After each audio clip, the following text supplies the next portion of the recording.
You know what I'm making the film about? No. About anti-Semitism. Anti-Semitism, what does that mean? It means when people hate the Jewish people. No way, man. The Jewish people control the world. Yeah? Of course.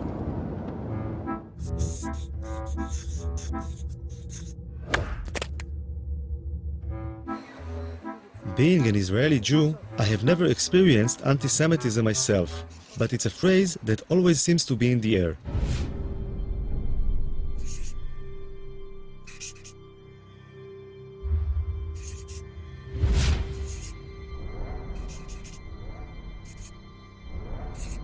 Three words seem to appear over and over again: Holocaust, Nazi, anti-Semitism. Living in a country that was founded to give the Jewish people a safe place to live in, I found this really disturbing. So I decided I wanted to learn more about the subject.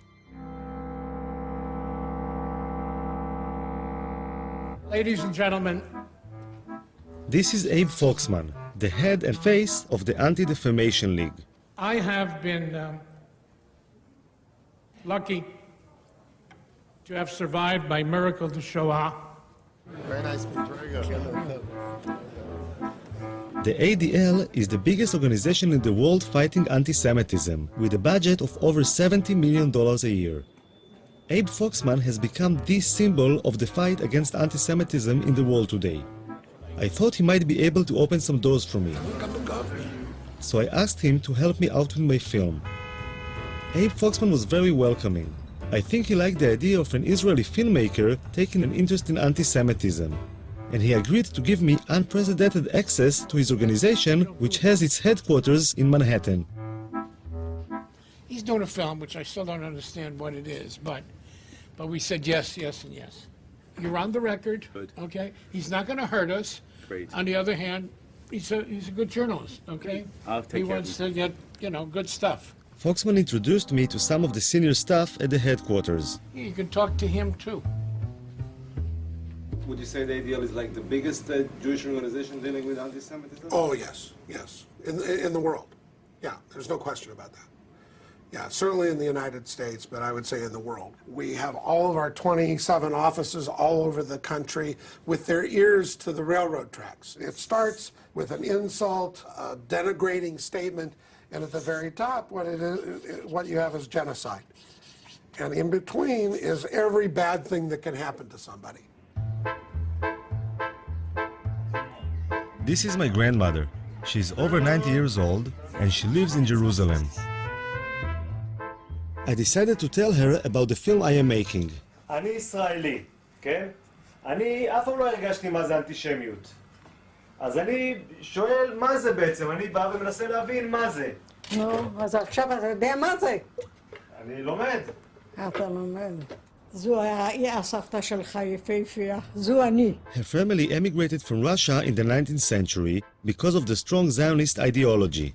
The first Zionists came to Israel, or Palestine as it was then, because they thought it was the only solution to anti-Semitism. אנחנו ציונים נלהבים. אנחנו לא נחליף את המדינה ולא נחליף את העם בשום פנים ואופן. לכן כשמדברים על דברים כאלה, זה פוגע. זה מרגיז. איזה דברים? על יהודים, על אנטישמים, על הדברים כאלה. אבל הם אומרים שיש שם הרבה אנטישמים. איפה שמה? אז למה הם לא באים אם יש אנטישמים? אם יש אנטישמים, למה הם לא באים? עד שירגו אותם. מה? אז למה באמת הם לא באים? למה הם לא באים? הם אוהבים כסף, יהודי אוהב כסף. יהודי זה רמאי. יהודי זה רמאי. והוא עושה שם כסף, למה לא לבוא פה ולעבוד, אם הוא יכול לעשות שם כסף בלי לעבוד? למה לא? שם הם לא עובדים? הם לא עובדים, זה שאני אומרת. שם יש להם כסף בלי לעבוד, פה אם יעבדו, יצטרכו לעבוד. איך יש להם כסף בלי לעבוד? איך יש להם כסף בלי לעבוד? איך עשו כסף? ריבית, מלווה בריבית, ובתי מרזח פה, ויין פה, וזה שם, זה הם יודעים, יהודי יודע את הפוילשטיק האלה. יהודי יודע את הפוילשטיק האלה.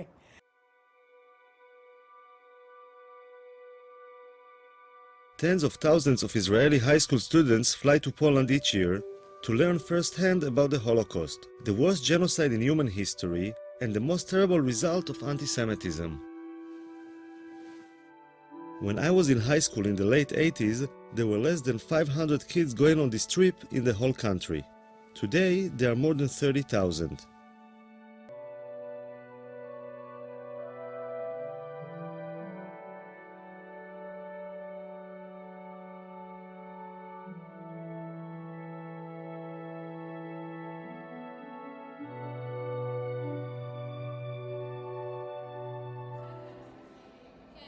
I decided to join them on their journey and their initial preparation, which takes place in Yad Vashem. יש כאלה תאים של השריפה, זה למעלה זה שמכניסים את הגופה והלמטה זה החומרי בעירה. יצא להם גז במקלחת, יצא גז ציקלון B.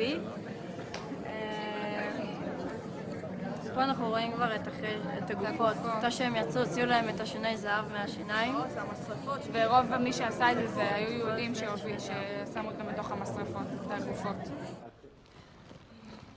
כל אחד יגיד מה החיבור האישי שלו למסע, למה הוא רוצה לנסוע לפולין. אני דור שלישי לניצולי שואה, ומהרגע הראשון שסבתא שלי סיפרה לי על סיפורים על השואה, ראיתי את המבט שלה, מבט שלא נסלח ולא נשכח. וראיתי מה היא מרגישה, אבל לא הרגשתי את זה גם. זה בעיקרון מה שאני רוצה להרגיש במסע, את התחושה של לא לסלוח ולא לשכוח. The kids are going through a longer preparation for the trip to Poland. The school counselor is in charge of their mental preparation. ותנסו באמת להבין את הקשר בין אז להיום. זאת אומרת, האנטישמיות זה דבר שלא נגמר. בעקבות השואה קמה מדינת ישראל, אבל האנטישמיות זה משהו שיש עד היום, וכל הזמן תקראו עיתונים, יש מקרים אנטישמיים לכל רחבי אירופה ובארצות נוספות. כך שאתם כיהודים, כדור העתיד, ככאלה שעובדים להתגייס לצבא, צריכים לפגוש גם את הצד הזה שלנו. מלבד זה יוצא איתכם גם מאבטחים, יוצאים איתכם מאבטחים. המאבטחים לא יאפשרו לכם ליצור שום קשר עם האוכלוסייה המקומית. תפגשו שם אנשים שלא אוהבים אותנו. תראו, לא אוהבים אותנו, תחשבו שאתם, סלי, גם היום, אני אומרת לכם שוב, גם היום לא אוהבים אותנו שם. זה כאילו האיכות שלנו, שאתה יודע שאף אחד לא סובל אותך, אבל אתה גאה בזה. כאילו מגדלים אותנו מגיל קטן על זה שאנחנו נדע שיש לנו שונאים. לא יודעת, על כל מיני דברים כאלה.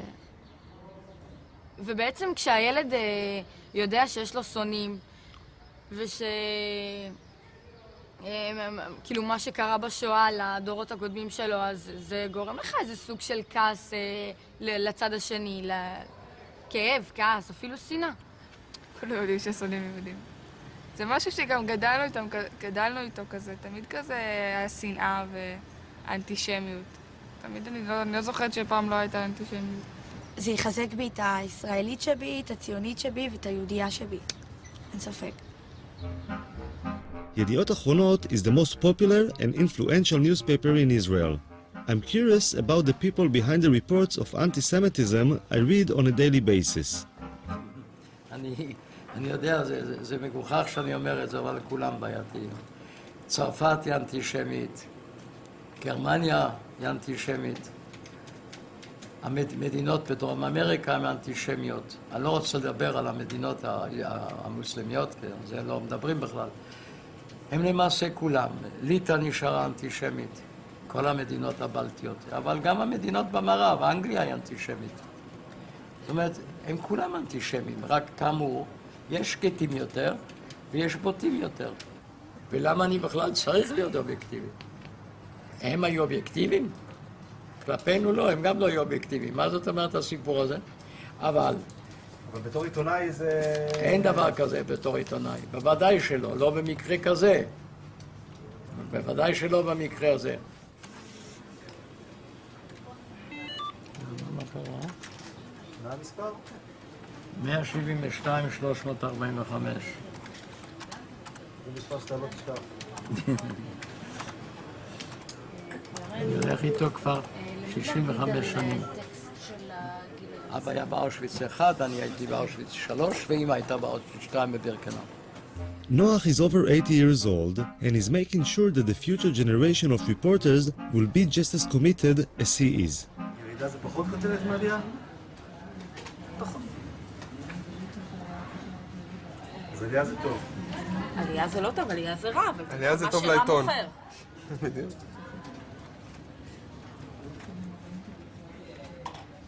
והנתון הזה מי סיפק אותו?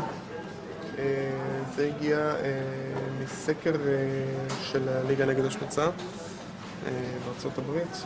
בהחלט שווה לתת לזה מקום די נרחב בעיתון. The headline in the Israeli paper was quite worrying. I wanted to see how the Anti-Defamation League actually fights anti-Semitism. Where the hell is he? Where is everybody? Where's the secretary? They're coming in now. Thank you. They're gonna come in. Thank you. Hello. Hello. Have a seat and say hello. Introduce yourself. Joel Levy. Hello, Yoav. Yoav, very nice to meet you. Let me give you a card. Thank you. Okay. No? You don't have to button your... Why not? It's a working session. Okay, so it's working. So the reason I'm asked to sit with both of you is what looks like a spike in anti-Semitic and racist activities or manifestations. Now, New York seems to be at the center, or at least getting the attention. Where do you see it? How do you see it? Well, I've had a lot of meetings with the police department and last week with the mayor to talk about this. There is a wave. There's no question about it. I don't know if it's attached to the time of the year, maybe attached to the presidential election. I'm not quite sure why we're saying it here. Do you have enough resources to deal with all this stuff? No. We're flooded every day with these things all over the country. It's a very big problem. According to the ADL reports from the last couple of years, the average number of anti-Semitic incidents in the US is around 1,500 a year. I'm hoping Joel Levy can help me find a case I'll be able to follow. What I'd like to do is to follow a case. I understand, yeah. Because, every film is like a drive. Once we have like a case that we can follow, so that would be great. We're going over the fresh data collected over the last couple of weeks to see if there's anything I will be able to film. We have received in the last week or so someone who employment case, someone who wasn't able to take days off for the holiday, someone who is a school teacher and wanted days off for Shavuot, someone who is a nursing student and had some issues with taking time off as well as with taking time off. We also got a phone call from someone who was complaining about a website that had anti-Semitic remarks on it. Mm-hmm. Someone who was complaining about an article in the newspaper who they thought had anti-Semitic undertones. And that seems to be the roundup. And that's what we've had in the last 2 weeks. 2 weeks. Those are the kinds of incidents that we've had recently. 5 in 2 weeks. So there's no way to predict. There wasn't anything suitable from the last 2 weeks. So Joel Levy tries to help me to find a case. What they're looking for is an incident that they might be able, and they will do all the contact work, but an incident they might be able to follow, to actually see something that has happened, to go to the site, to talk to people there, to show what has happened, the impact on them, how we interact with all of that, and so on. Assemblyman Hickind has a lot of Jewish voters in Brooklyn, and he suggested a case for me. I had a very interesting case. Just last week, a woman went to a funeral not too far from here, thousands of people, and she heard a police officer on the phone say something to someone else, something very derogatory about the Jew something to somebody. This woman was at the funeral, she heard this. She was so upset, she wrote me a letter, I could show you the letter, and she called me. Yeah. Okay. Is this the only letter? Yeah. Okay. You want me to read part of it to you? Actually, you could look at it. I overheard a very disturbing conversation that a policeman had on his cell phone. I heard him say very loudly, I wasn't even standing close to him, quote, "I'm just finishing this Jewish shit." Sorry for using this kind of language, but this is the exact quote. I was so offended by the vulgar language, which is never appropriate, etc. And she goes on. I made it that the police officer called the woman. He apologized on the telephone. Hicken thought it was a good case, but the police wouldn't let the officer go on camera, and the Jewish woman seemed to be satisfied that the policeman had apologized. I realized that it might take some time to find a suitable case to film, and the kids had just finished their preparations, so I had to join them and fly to Poland.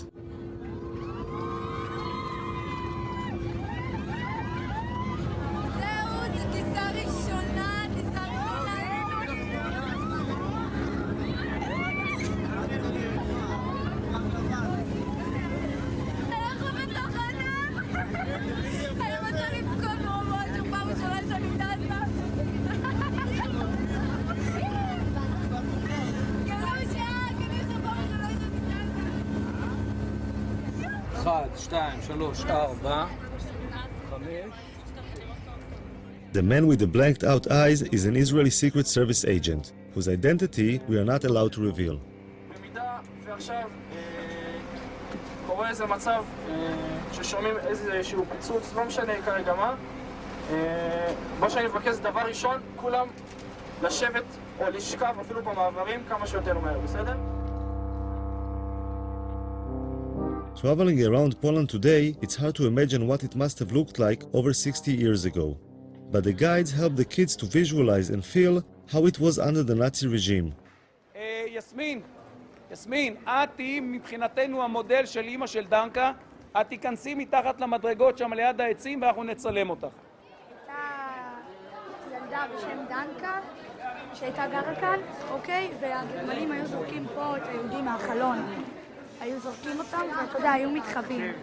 אז לפי מה שהבנתי, אמא שלה נתפסה, והיא ניצלה. מה היו עושים הגרמנים? היו זורקים אותם מהחלון פה, אתה רואה את כן? היו זורקים אותם, ואת החפצים שלהם, והיו מחפשים אותם, כי היהודים היו מתחבאים מתחת לרצפות ובארונות. אני כאילו דנקה עכשיו.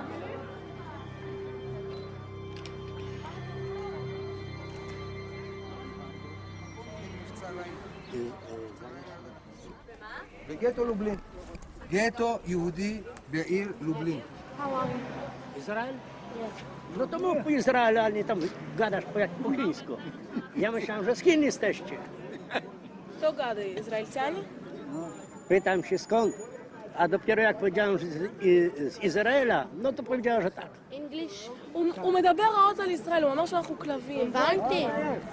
בואי כבר, מה את מדברת עם אחד כזה? רוני. למה התחלת לדבר? רוני.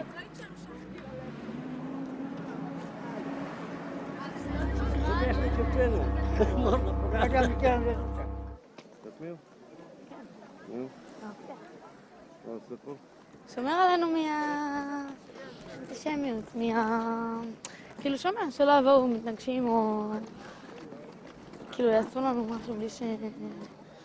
את חושבת שזה יכול לקרות? כן, זה יכול. הרגע, היום בבוקר היינו 3 אנשים מבוגרים יחסית, שרק שמעו שאנחנו מישראל ודפקו לי פרצופים ואמרו שאנחנו קופים וחמורים ועוד שנייה כאילו היה מכות שם. הם לא אמרו שום דבר כזה. לא? לא? הם כן. לא?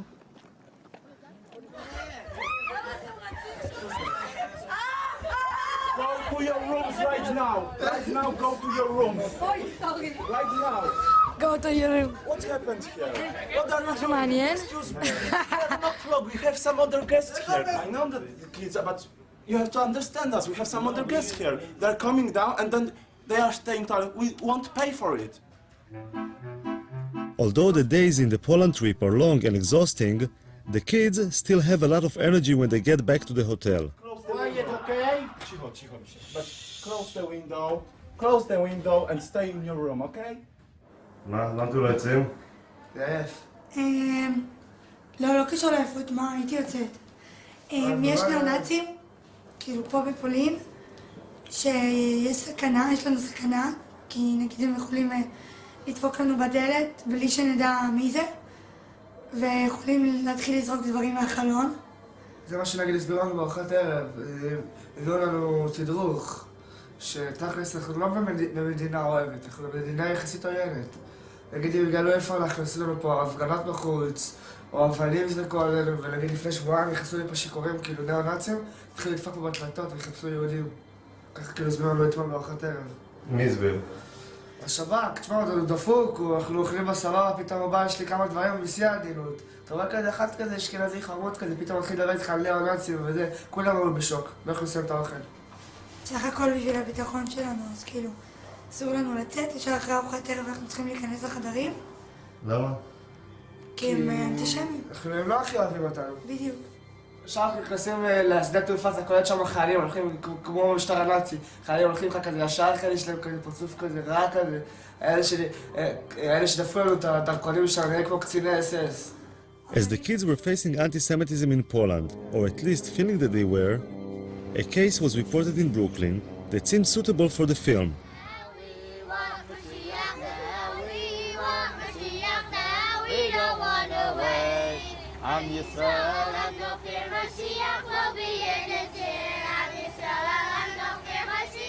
According to the report, a Lubavitcher Yeshiva school bus, full of young children, had been pelted with stones as it was making its rounds dropping off children.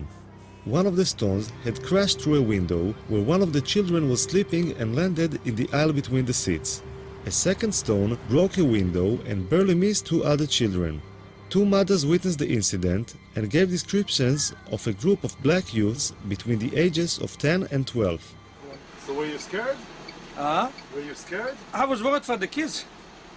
I was worried for the kids more than for me. What, all of a sudden you heard like a big noise? How was it? Big noise in two windows. Look. So where's the back? In the middle, on the side. And the kids started to shout or what? No, they were quiet? They were sleeping. The 3-year-old, they're sleeping on the bus. Was going back from school. Crazy, huh?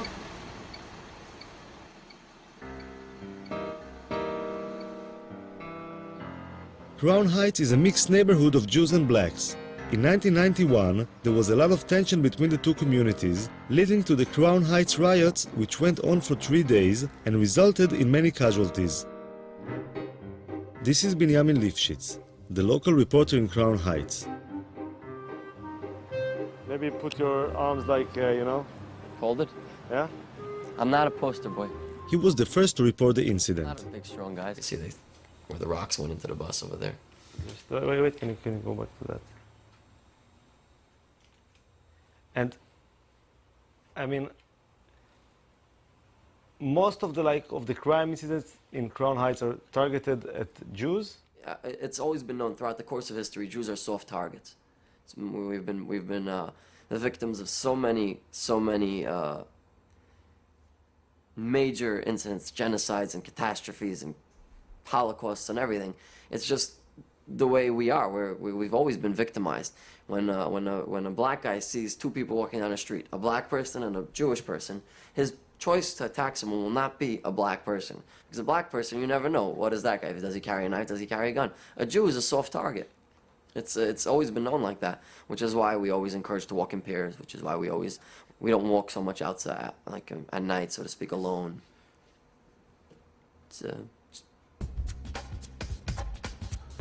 I thought I should speak with some of the blacks in the neighborhood to see what they feel about anti-Semitism.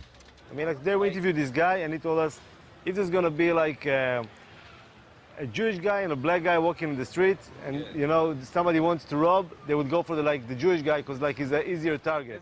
Actually, no, he's wrong. They will actually go for the black guy because you go for a Jewish guy, you get more time. Like the lawyers, the judges will actually give us more time if we rob someone of another race. They're going to classify it as a hate crime. Blacks rob each other because you get less time. So it's like a practical thing, right? Yeah, it's a lot of wisdom behind it. And honestly speaking, like, if you wanted to rob a Jewish person, like, why would you rob a Jewish person, like, You don't never see them with nothing that would make you want to rob them. Like, yeah, especially them up there. They basic, simple. They don't have nothing.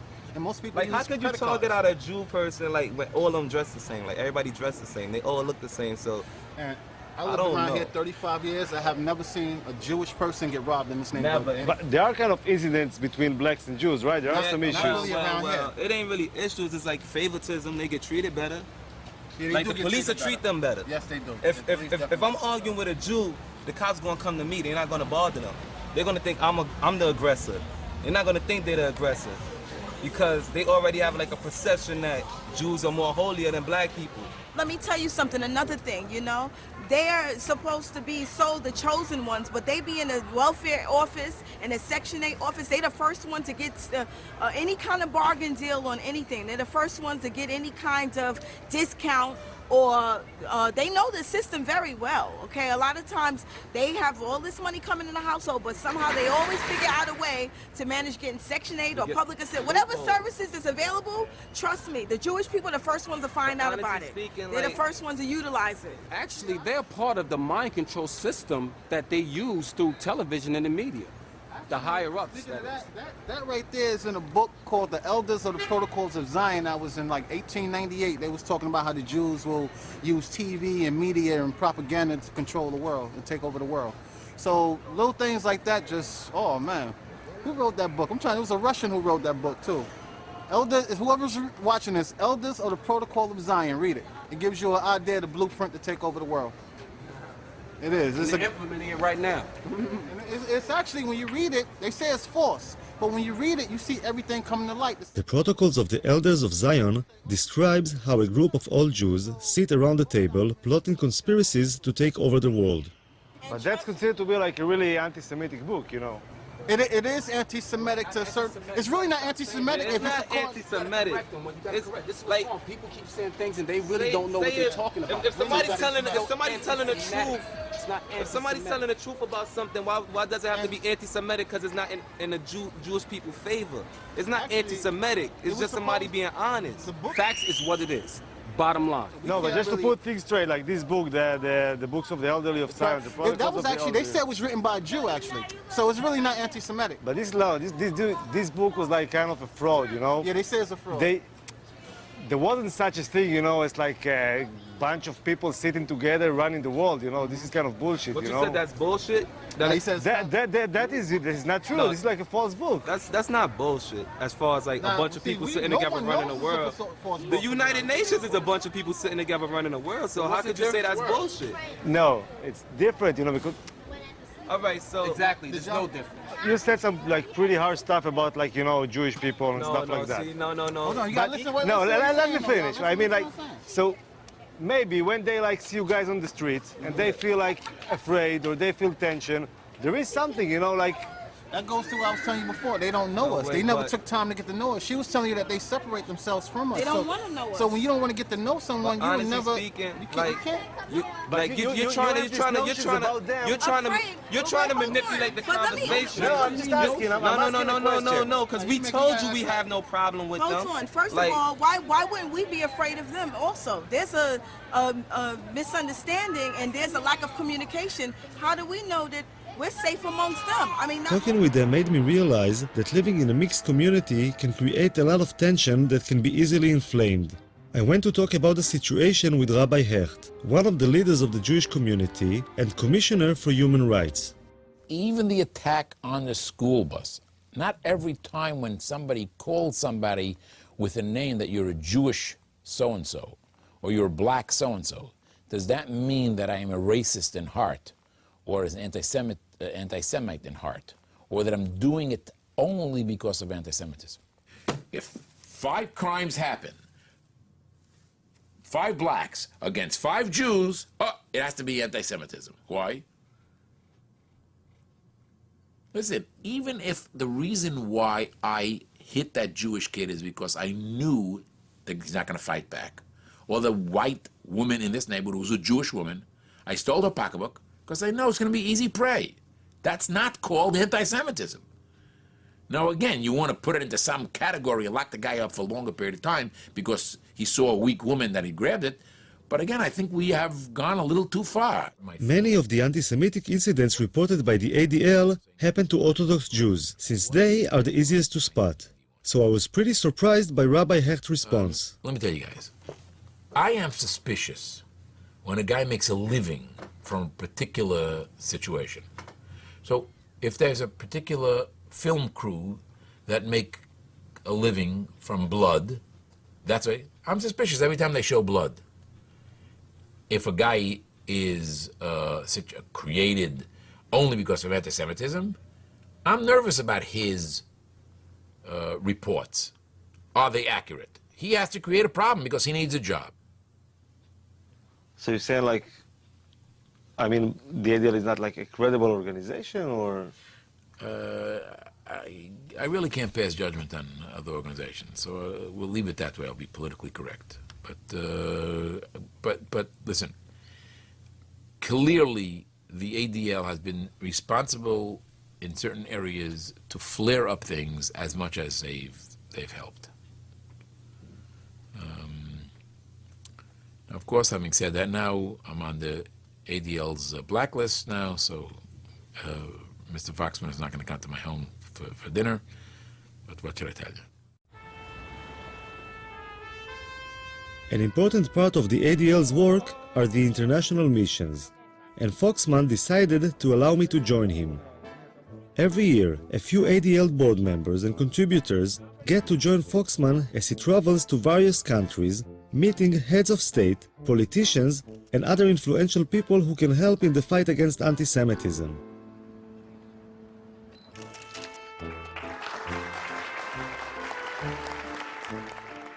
It's like an organized tour, but apart from visiting museums and other tourist attractions, the chosen ADL members get to join Foxman in taking an active part in the struggle against anti-Semitism.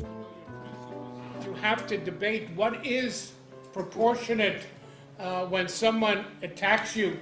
You are serious people, and you're here for serious business, and you're going to see the Holy Father, and everything the ADL does is serious business. The police escort along the way made me realize I was traveling with some pretty important people. I'm seeing the Pope tomorrow. Brody Friday. That's the name, yeah. Good job. I can tell you that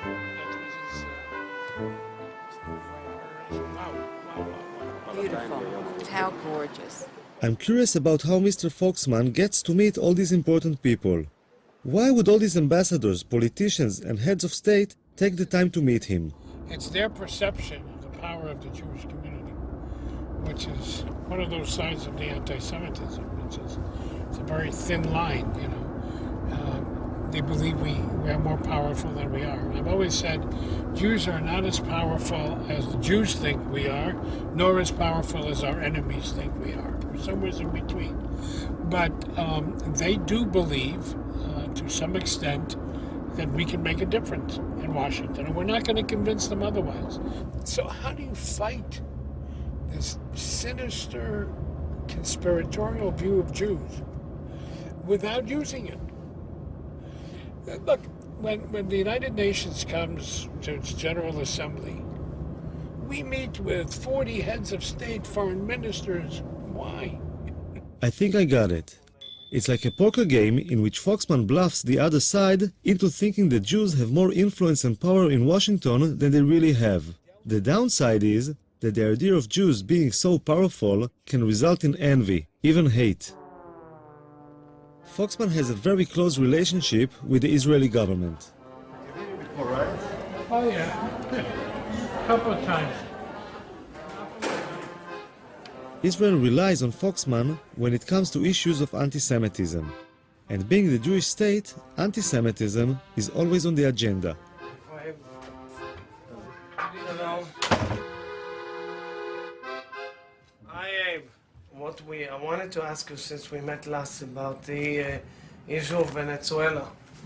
Because I heard voices kind of saying it's not so bad, and Latin America is not so bad, but I'm not convinced. And the question You is have good what- reason not to be convinced. You have good reason. It is getting worse. Right. And little by little, as long as oil money works. I'm told that by our experts, it's the only, except for Iran, it's the only government-propagated anti-Semitism today around the world. It's a rare. Formally, right. This is First quite scary. within the country and then outside. So are you pressing in any way? We've talked to Jesse Jackson, who has a relationship, but it's not for camera, but there are other plans. We'll talk about it in a minute. So we have a very beautiful view from here. The first example of what Foxman is talking about was a meeting with a special advisor to the Ukrainian President Yushchenko. The Ukrainian government would like to distance itself from the embrace of the Russians and strengthen its ties with the West, most especially the United States. They believe that the Jews can become their allies in the US Congress. We come to celebrate your democracy, but we also come with mixed feelings.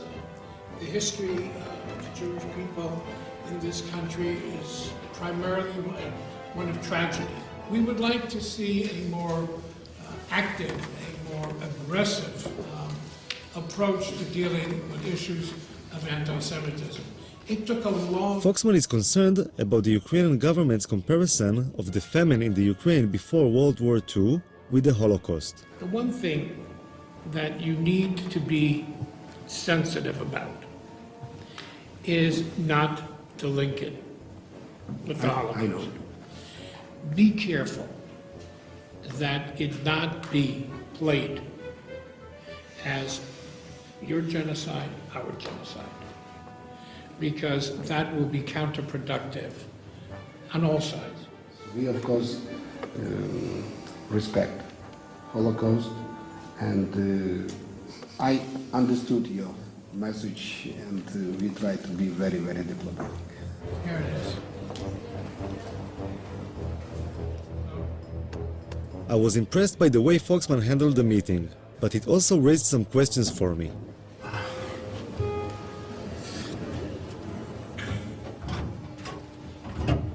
He was kind of pushing him a little bit, huh? He was kind of what? Pushing him. Yes, of course. It's always like that? Yeah? Of course. I wasn't sure how bringing up things that had happened over 60 years ago had any relevance to fighting anti-Semitism today. In order to combat it effectively, I think that you have to take responsibility for anything that happened in the past and then reach the present and then go forward. With your husband, when you quarrel, sometimes you need to give some slack to get what you want. No? You always I bring tough? up everything from the past. 50 years. What his mother did. Absolutely not. No, that's not the American Jewish way. I don't know about the Israeli Jewish way. Give them the guilt trip. That's, yeah, absolutely. We need to play on that guilt.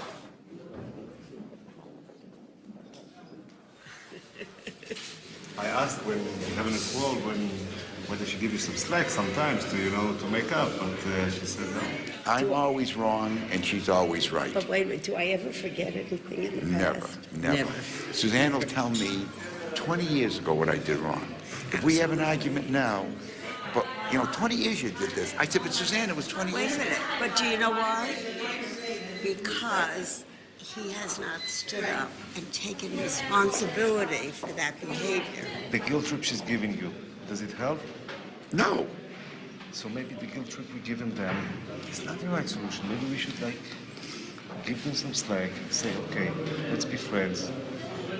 Not forget the past, but kind of be a little bit more, Moderate. Yeah.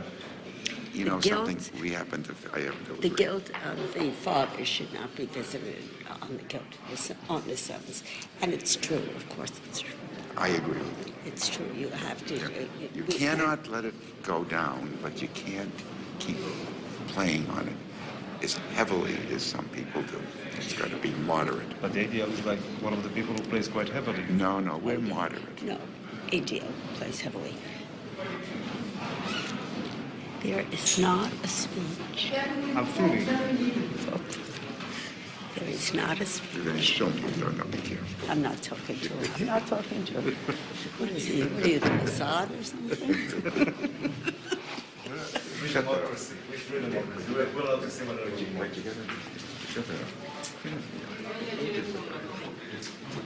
I could understand Abe's sensitivity to the Holocaust being a survivor, and was moved by the support he received from the ADL mission members. But the film I wanted to make is about anti-Semitism today, and I decided to explore on my own an incident I had read about in the papers. In Moscow, a man with a knife had entered the synagogue and had started stabbing people. The incident was recorded on the security cameras.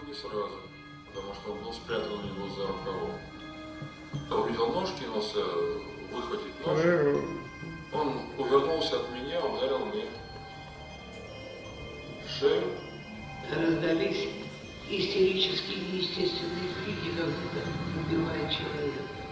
Мы все бросили молитвы и выбежали из дома.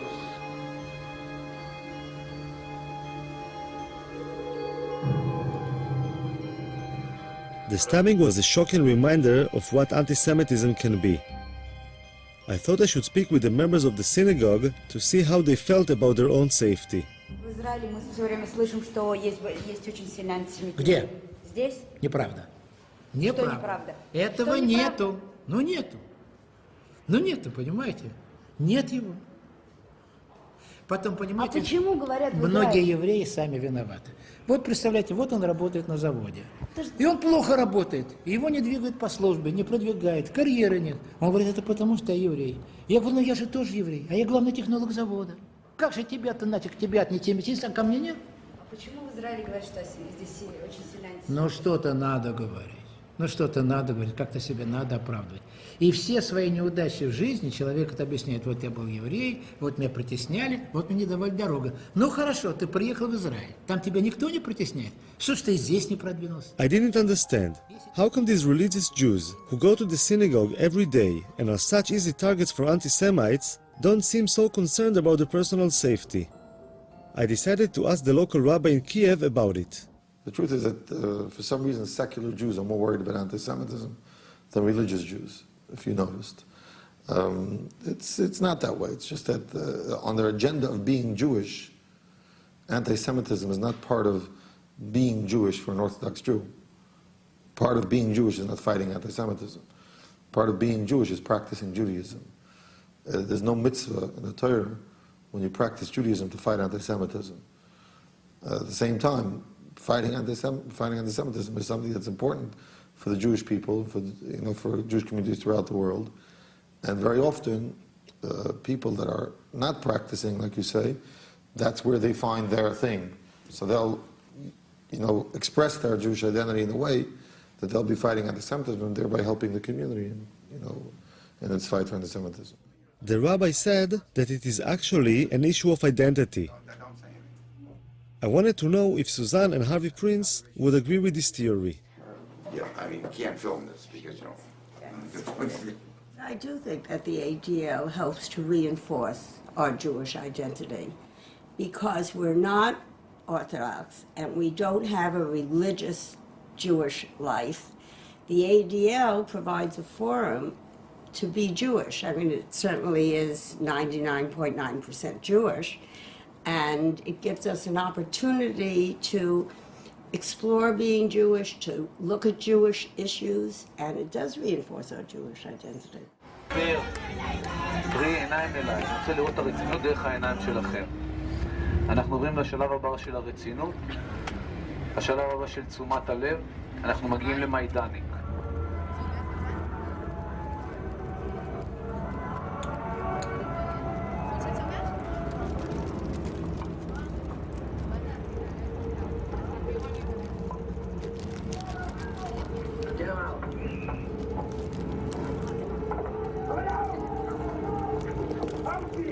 המסע האמיתי מתחיל עכשיו, עכשיו הולכים לראות את כל הדברים המוחשים. עד עכשיו רק ראינו אתה יודע, בית כנסת ודברים כאלה, עכשיו הולכים לראות ממש איך השמידו אותם, את המשרפות, הכל.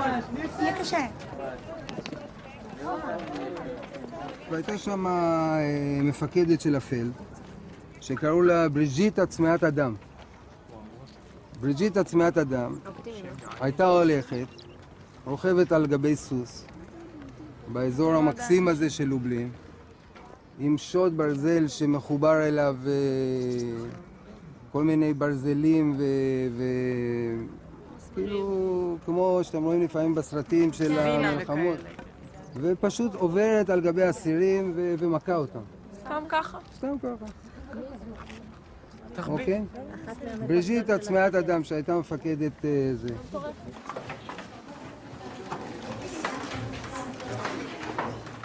עכשיו, כמו שהסברתי קודם, שליש מהנרצחים פה נרצחו בגז, ושני שליש פחות או יותר נרצחו על ידי התת-תנאים שהם היו צריכים לחיות פה. לכו על זה. עדי, כנסי לסגור את הדלת.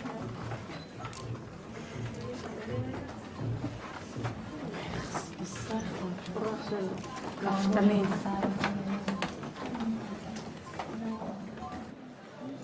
מה אתם מדברות? מאוכזבות. לעצמנו. למה? סתם, קצת קשה להקל. כאילו, אנחנו מסתכלים על זה, אני אישית מסתכלת על זה ואני לא... קשה לי להבין איפה אנחנו נמצאים, עדיין. זאת אומרת, רואים, אבל לא מפנימים. מאכזב, אתה חושב כאילו, מה, אתה פה עושה את הטעות, אתה אין לך רגישות או משהו. אתה מרגיש כאילו אתה מזלזל בדבר, וזה ממש לא ככה. This was my first time in Majdanek as well, and I could relate to the way the kids felt. The horrors were almost impossible to digest. But the kids just couldn't accept the fact that they wouldn't become emotional after all the preparation they'd been through. אני חושבת שאם מוצאים מדריך למסע כזה, אז הוא אמור לדעת, לרגש ולדעת מה היה כאן. אני חושבת לא יודעת, אני לא מספיק בזה. אני לא מספיק ממצאת את עצמי במסע. את לא צריכה, אבל את לא. אני רק ההתחלה, אוקיי. קחי את הזמן שלך, את לא צריכה להרגיש רע עם עצמך שאת לא מצטמרת כל הזמן.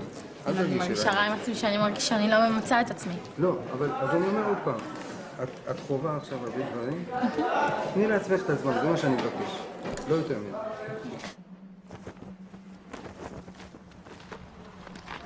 ובאמת, אני נותן לך טיפ שתמשיך לעקוב אחרי הגברת בהמשך. אוקיי? בסדר? תמשיך איתה.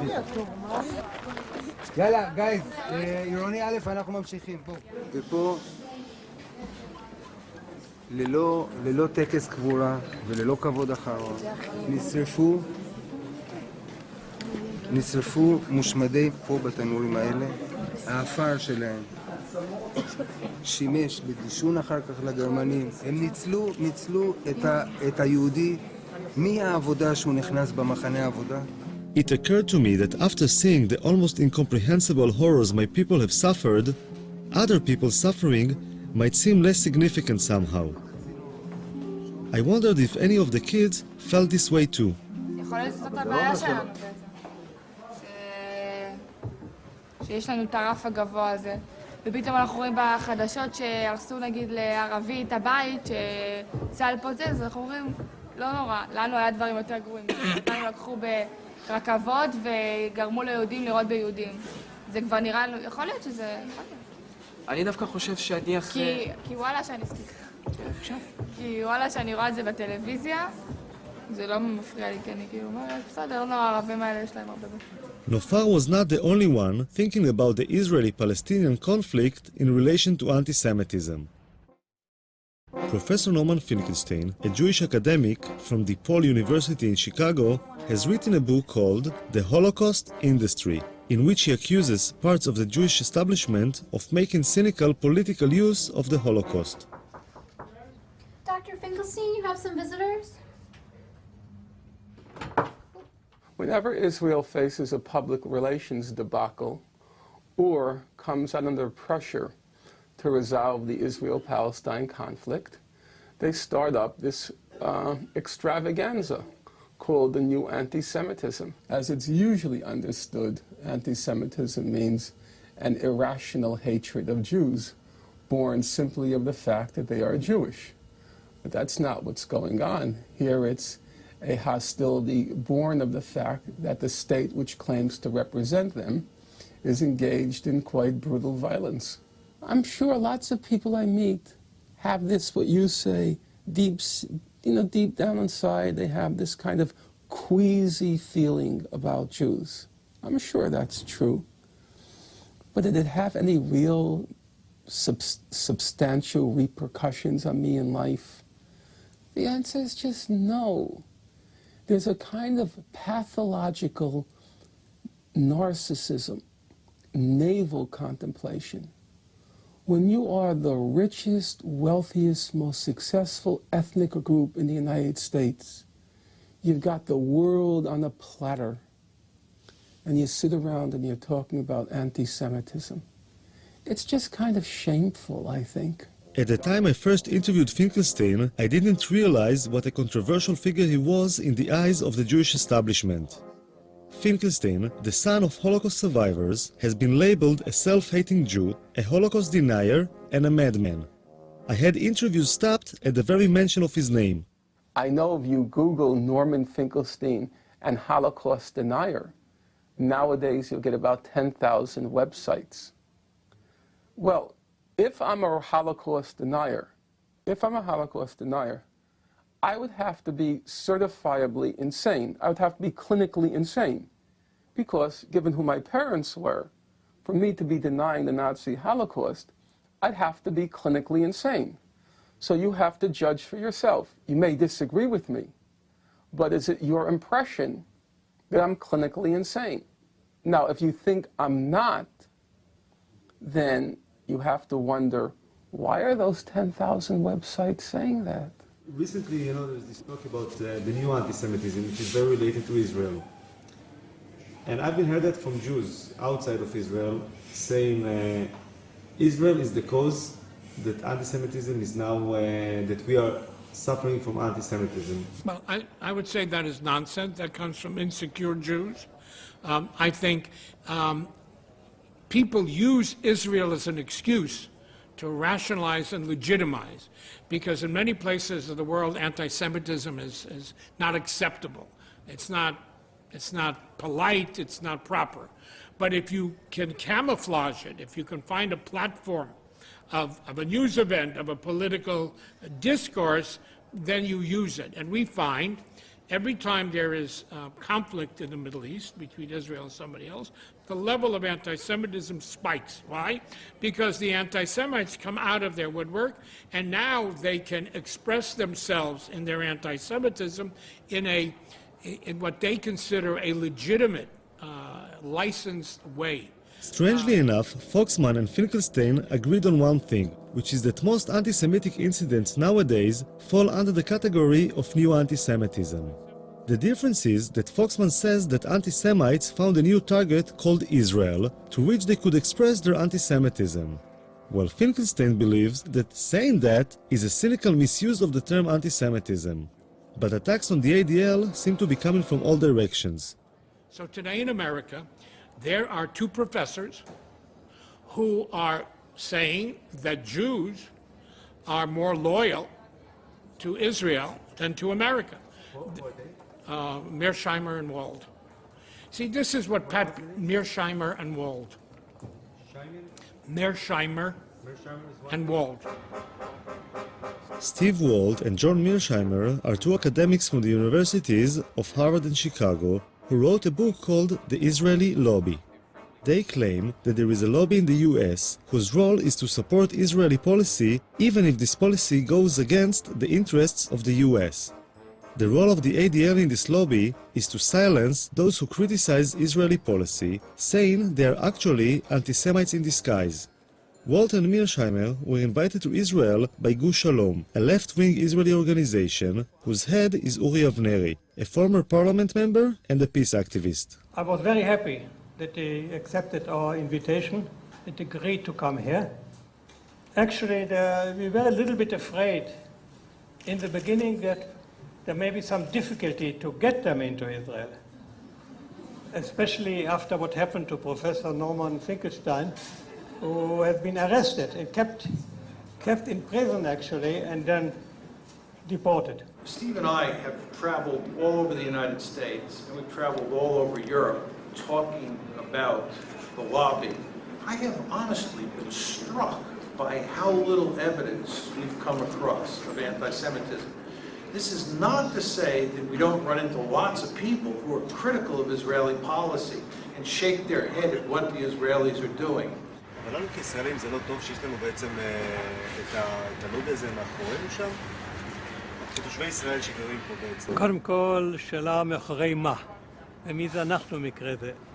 הלובי הזה תומך בימין הישראלי, הוא מאולמרט ימינה, חביבם הוא ביבי נתניהו, וימינה מביבי, מעבר לביבי נתניהו, הימין הכי קיצוני. כאשר הייתה ממשלה שמאלית כאילו, היחסים היו רעים מאוד. ההתלהבות צנחה. כוונות מאחורי הארגון הזה הן כוונות טובות, לא הבנתי שהאמינות זו מטרה טובה. אני כבר לא יודע, אני לא בטוח. אני כבר לא יודע, אני לא יודע מי משרת פה את מי. אנחנו אותם או הם אותנו. אם אנחנו מכתיבים להם מדיניות, או שהם, כמו שאמרת קודם, או שהם מכתיבים לנו מדיניות. אף אחד מהם לא לוחם באנטישמיות. הם לוחמים נגד ביקורת על ישראל. זה שני דברים לחלוטין שונים.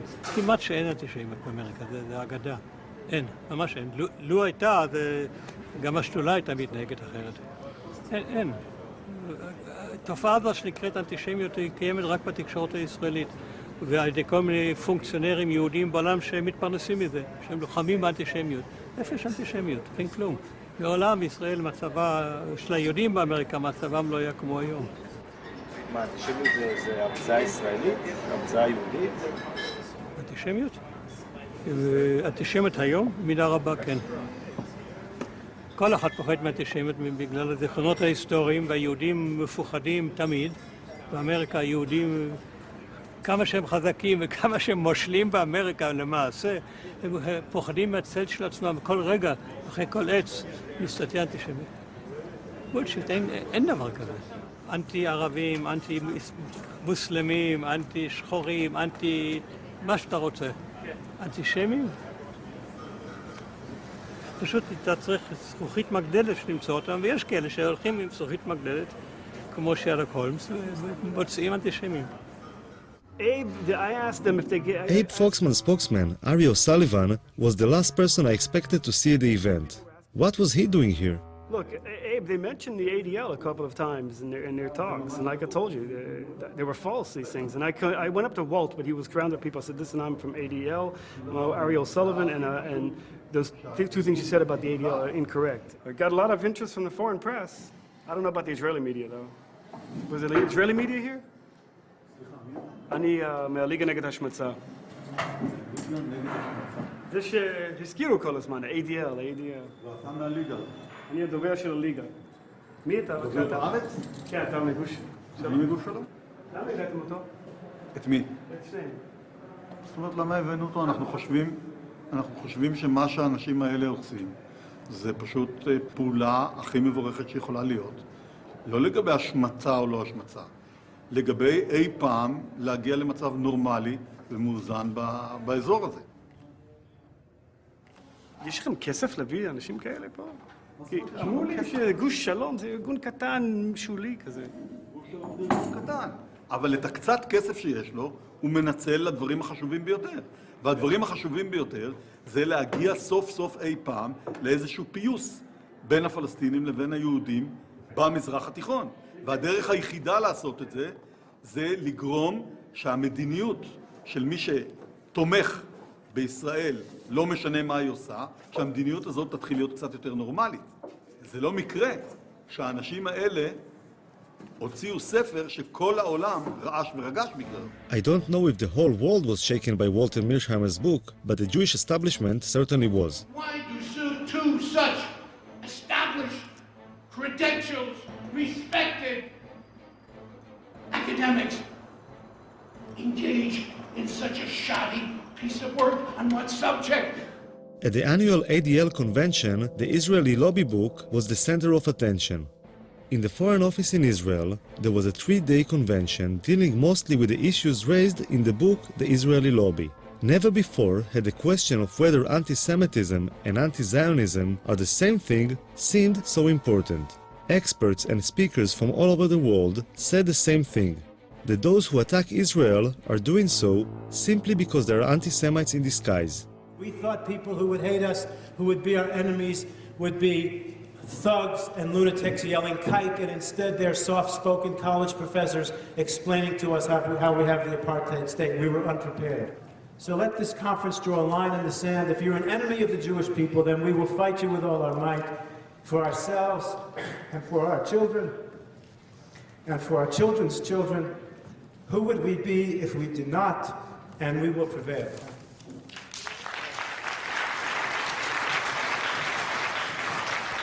After 3 days, something happened which was more or less the equivalent of a bomb being thrown into the room. If you came down from space, you would think, having looked at this conference, that there was absolutely no problem in the West Bank or in Gaza. One element of the reason why so many people around the world are angry with Israel is because of the continuing settlement and occupation of Palestinian land, and because Israel, which has state power, has not done enough to end the occupation. One of the reasons. Such an occupation cannot be sustained without racism, without violence, and without humiliation against the people who are occupied. Thank you. I don't get it. I just don't get it unless you were ironic.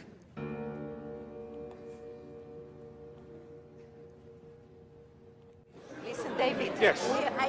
We appreciate your work. We invited you to speak. Yes. But what you did today was a kind of preaching about looking for human rights that we don't have. This is more or less what you said. There are problems with human rights in the we territory. don't say It's that. insinuative. What do you say? No, Not I only choose that. to say something which has not yet been said by everybody. Just it's for very the simple. provocation? Not for the provocation, because Palestine was not mentioned It was in this mentioned conference. all Not over. once, maybe by Gil. It was mentioned It was mentioned yesterday as over. Palestine is the All anti-nation. Palestine is the one unique nation which doesn't have the right to exist. It was We mentioned. didn't- No, no one said that. Oh, Come on. Come Go- on, no one said it. Don't go too Gerstenfeld far. said it. Palestine one is the said it. anti-nation.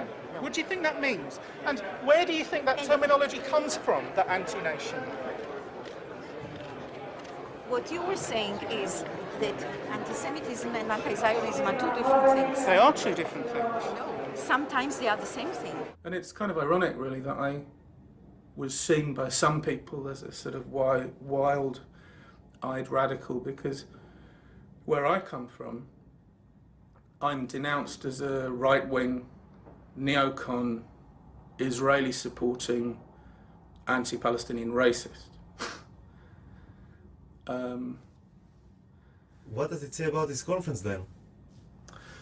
Well, it says about this conference that there were some hard right-wingers there. There you go. Nobody in this conference was balanced, not one. I don't think so. Speaking with David Hirsch made me realize that it is very difficult to represent any other approach in the Jewish world. Those who try to say anything different are being silenced.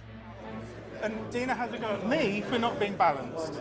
You hinted too much. You were not explicit enough. Should have modified what I meant. Hirsch was right. The occupation as a possible reason for justified criticism was not mentioned. I want to ask you a question. Look over here. Do you see a Holocaust coming? It's crazy. There's so much hunger, so much starvation in the world. So many people are suffering. And you want me to get excited about some idiot painting a swastika somewhere? Finkelstein lost his job at the university because of what he claims was pressure from the Israeli lobby. Then he was denied entry to Israel because he was, as the authorities described, a security hazard, which being Jewish himself is probably unprecedented. Finkelstein reminds me of the biblical prophets of doom, who were always being pelted with stones for saying things nobody wanted to hear. One of the major kind of claims I hear from people like the ADL or other Jewish people is that, like, how come always people picking up on Israel? How come there are so much injustice in other parts of the world and nobody speaks about? What is the reason for that? I think people listen. I open the radio. I hear nonstop about Sudan. I hear nonstop about Tibet. I hear nonstop about Darfur. I hear a lot. The only place I hear excuses made for is Israel. That's the place where I hear excuses. And we do have to remember, it is the oldest occupation in the world. I mean, 40 years really is enough. It's older than you. It's older than you, the occupation. Doesn't that kind of stun you? The irony is that the Nazi Holocaust has now become the main ideological weapon for launching wars of aggression. Every time you want to launch a war of aggression, drag in the Nazi Holocaust. It's the suffering then used as another pretext or excuse to humiliate, degrade, and torture the Palestinians. That's the problem. The suffering comes as a package. It then comes, here is the suffering, now we blow up your house. Here is the suffering, now we take your land. Here is the suffering, now we drop artillery shell or shoot artillery shells at your villages. It's a package deal with Israel and its American supporters. It's not just suffering, it's suffering which is then wrapped in a club. And the club is then used to break the skulls of the Palestinians. That's the problem. It's not being used to educate people.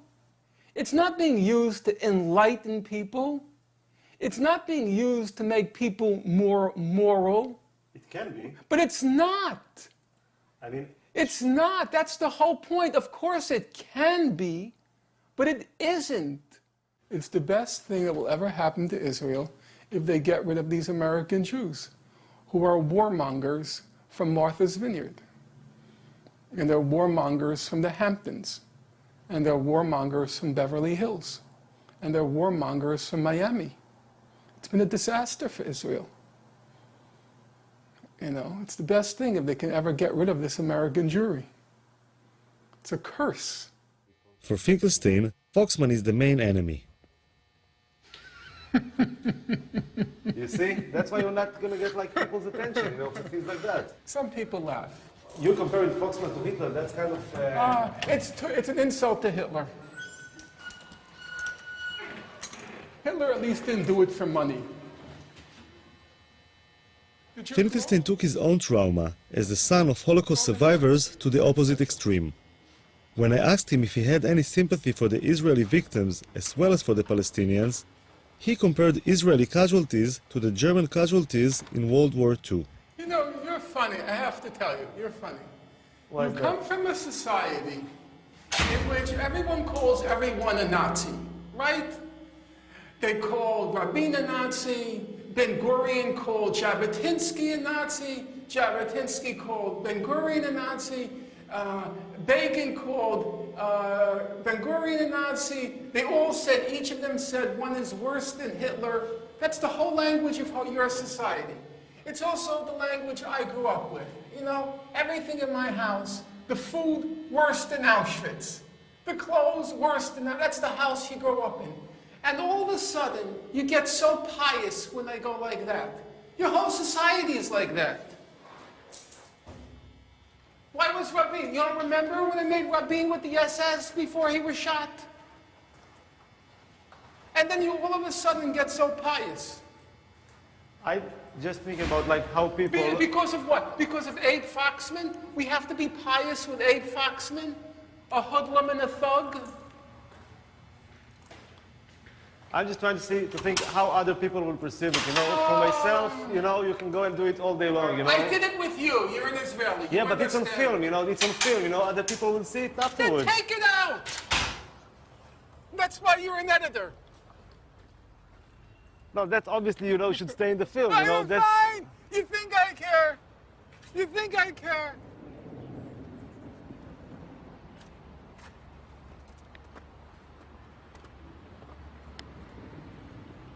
So you like the neighborhood? Very much. Look at the breeze.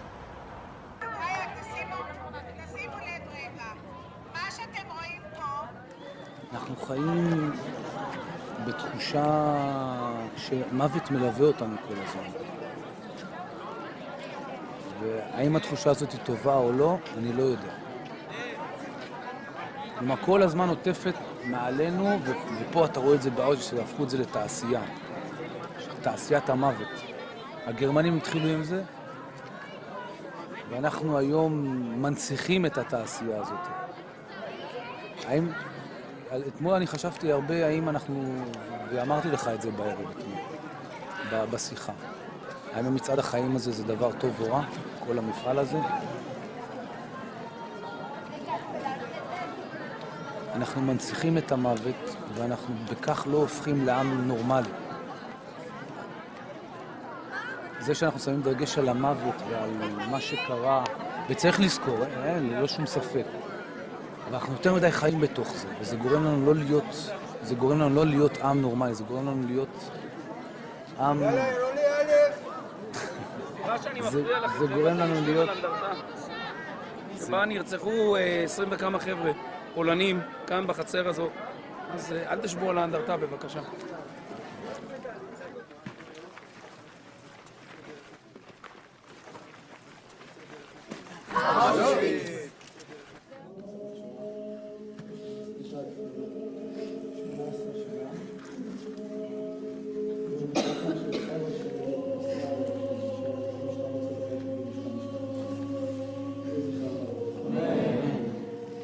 סניה גירשפונט, שאין את שנת הירצחה, ורוב הסיכויים שנרצחה בבית החולים בקייב על ידי הנאצים. יהי זכרה ברוך.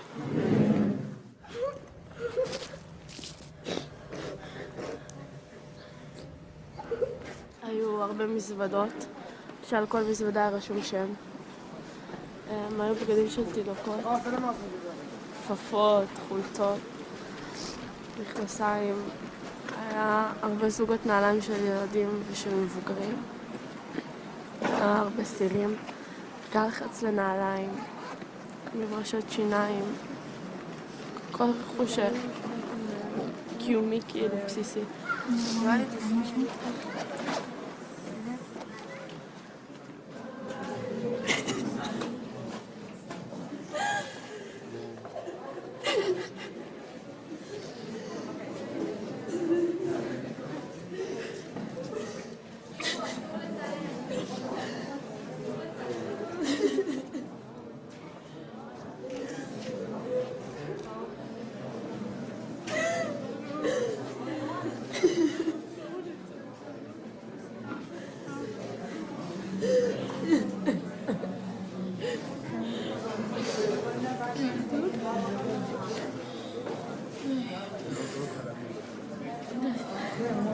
את אומרת, די, אבל מה היה לנו?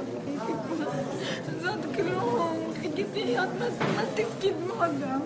עוד מעט חיכיתי עוד מעט מגדירי.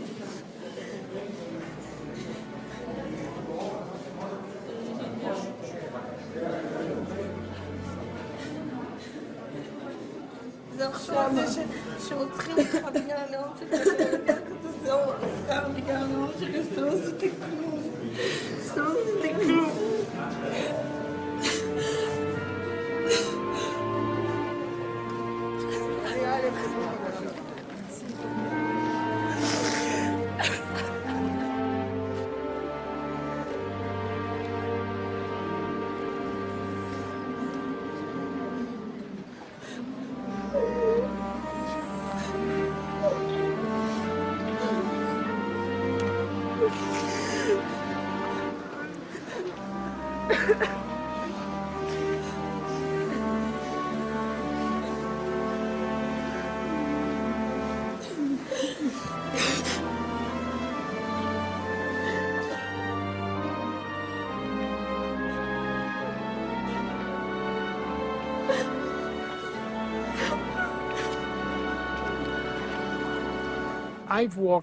I've walked this road before, full of despair, full of anguish.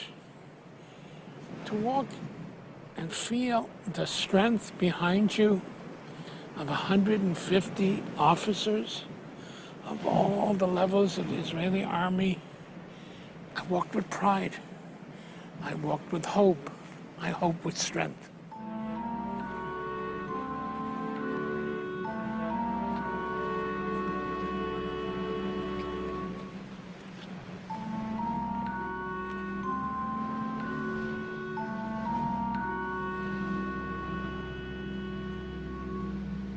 כאילו כשאתה רואה את זה אתה אומר לעצמך וואי בא לי לרצוח את כל מי שעולה לזה, אבל בעצם לא, כי אם אני אהיה יותר גזענית אז יהיה מישהו יותר גזעני ממני וזה לא ייגמר.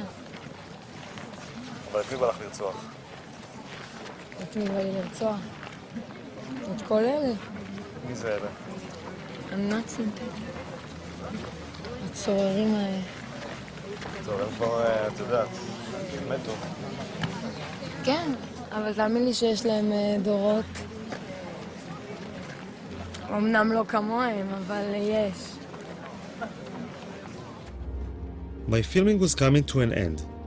As I looked at the sleeping kids, I thought that putting so much emphasis on the past, as horrific as it has been, is holding us back.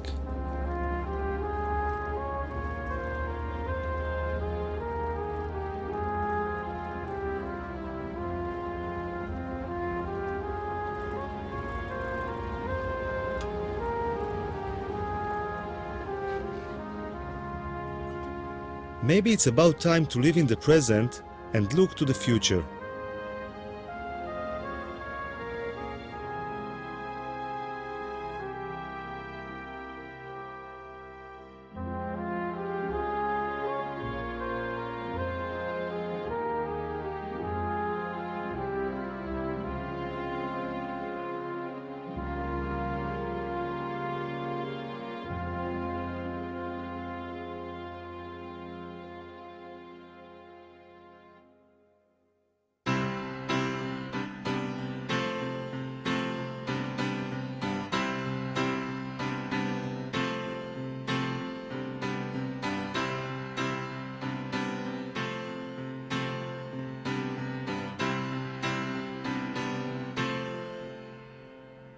שאמות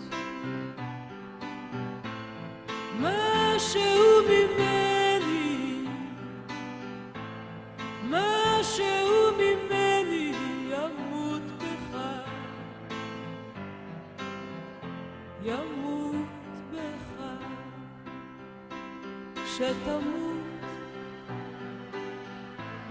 משהו ממך בי, משהו ממך בי ימות איתך, ימות איתך. כי כולנו, כן כולנו, כולנו רקמה אנושית אחת חיה. ואם אחד מאיתנו הולך מעימנו, משהו מת בנו, משהו נשאר איתו.